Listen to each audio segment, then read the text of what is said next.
It's Radio-Muva.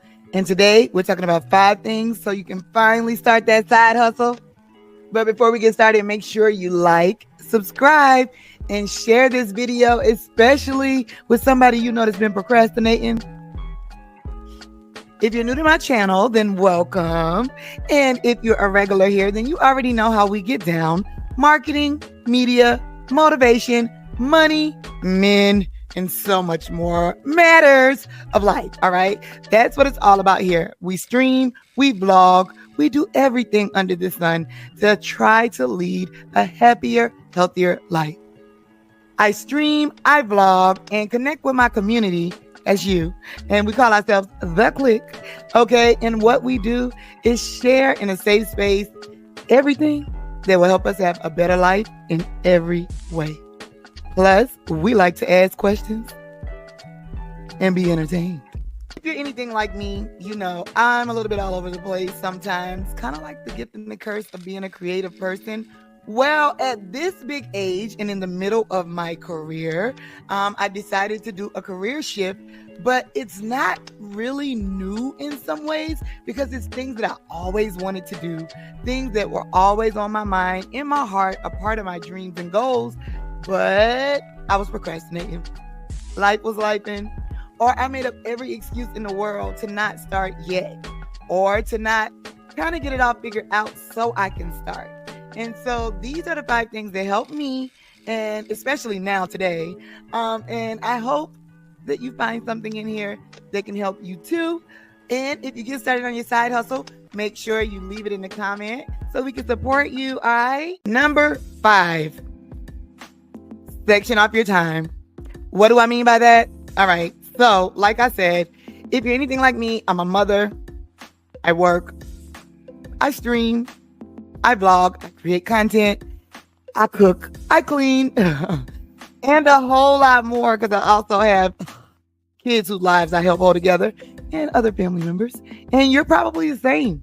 Well, if that's you, then it's so easy to get caught up in doing things that we never, ever take any time for ourselves for many reasons. Sometimes we feel like it's selfish. Sometimes we feel like it's just not as important. Sometimes we feel like the other stuff comes first. And whatever it is, we never get it done. And if you don't get it done, it kind of goes on the back burner. Well, if you could start by setting at least an hour a day. Set at least an hour a day. Okay. And that's what I started with, because for me, it's all about small and then going large, because I used to try to go large and then break it down. And with adult attention deficit disorder, ADD, it's my superpower. It's really easy to get overwhelmed that way and just stop, or easily get distracted and stop, etc. So what I did was I started with 1 hour a day during the weekdays, okay? And I broke it down 30-30. That was the first thing I did. So it was 30 minutes doing the work that I know I needed to do to get paid, and then 30 minutes doing the work towards what my side hustle was, okay? Or discovering what side hustle I wanted to focus on, okay? Because that also can take work. All right, because if you're like me and you're creative, you can have a lot of ideas, a lot of times, all over the place. Y'all, it's just because you're the bomb. That's all. Listen.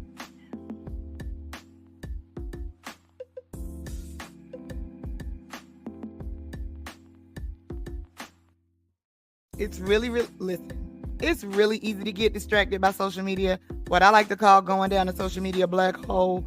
All right. But a lot of times I realize that if I don't set myself like on a specific schedule for something, y'all, 9 times out of 10, it's not going to get done, or I'm not going to be as productive as I thought. And nothing helps you more than when you're productive and you get to check something off your list. It literally gives you the adrenaline and the motivation to do more. Right. All right. So I know that may sound crazy, but it's simple. Whatever works for you. If you got to set the alarm in your phone, 30 minutes. Work, 30 minutes, hustle. Start there. All right. So number 5, section off your time. Number 4, especially in 2025, especially in these days, you gotta use AI. I don't want to hear, oh, I'm too old for all that. Oh, no. Because at this big old 35 forever fine age, AI has been a lifesaver. Okay, I have been using AI for about 2.5 years when they first started talking about it, first started testing it. And I'm not going to lie, it is a learning curve, but there are some things that really, really help me get to the grit of it. Now, AI is still learning, okay? And you don't have to be a part of teaching it, but you can be a part of using it. So there is no wrong or right when it comes to you using AI. What do I mean? AI is still learning, and so are we, right? So here's what I did. Shout out to one of my mentors, Rick Party. He put me on in the very beginning to a couple AI apps like ChatGPT, things of that nature. That's a whole other video by itself. But just know, number 4, make sure you're using AI tools, okay? All AI tools are not good AI tools, but start somewhere because you got to use them. Number 3, focus and prioritize. Okay, we talked about this a little earlier. I said if you're anything like me, a creative person with adult ADD, our superpower, then sometimes it can get really hard to get focused. And not on purpose, but sometimes it's hard to prioritize because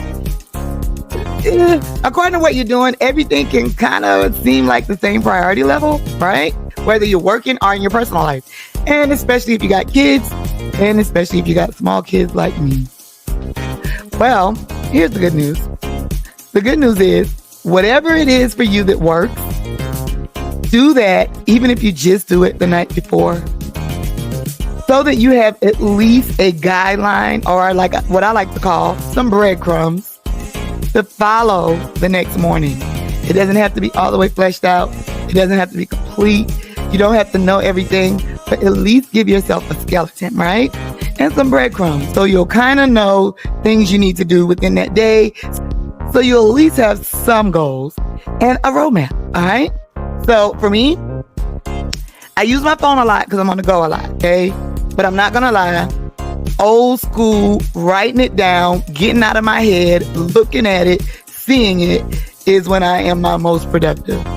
I know it sounds like an extra step, especially in this digital world, but for somebody that's as creative as me, for me to really see it, fine tune it, and execute it, writing it out in a straight old-fashioned notebook, baby, get it done.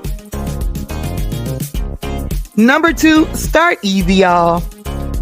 I always say it is so many ideas, so many options, so many examples. Like even me, like before I was about to finally share this with y'all, I was about to start looking up videos where people shared like, you know, the top things that they do for different things. And I was like, nope, I'm not going to do it this time. I'm not going to do it. I don't want to be tainted. I really want to speak from the heart and share my story. You know why? Because your story is the most authentic one there is. And it's the best story you'll ever tell. All right. So start easy. Start with you. Start small. Start practice. All of those are things that you can do to get started. Now, like I said, I am the type of person who feel like if I got an idea, I just like to jump straight in sometimes because you don't want to lose the momentum. You don't want to lose the idea, right? You just want to go because you want to try to get it done or see what it looks like in real life.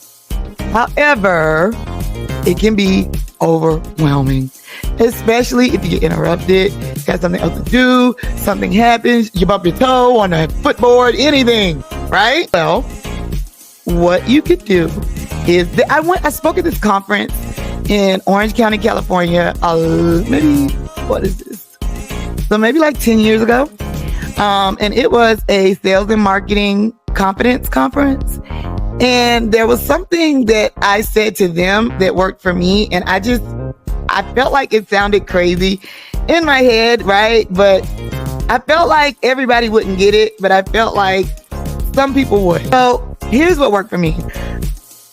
I remember when I was trying to learn how to cook as a kid and even as an adult, usually when I get recipes from my godmom, stepmom, sister, whoever, usually they would just tell me like their version of it, right? And I would get it, but I would be like, okay, but tell me how you do it. But tell me from the end.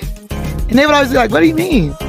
Meaning, okay, at the end, I know I'm going to have a fresh pan of macaroni.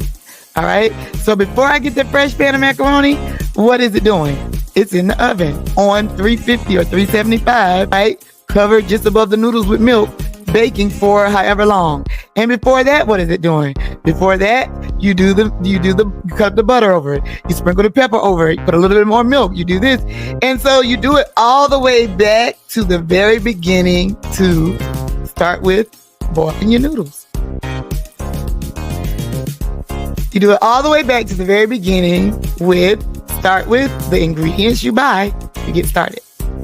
I know, sounds like extra work, but for me it's not. For you it may be, or who knows, try it.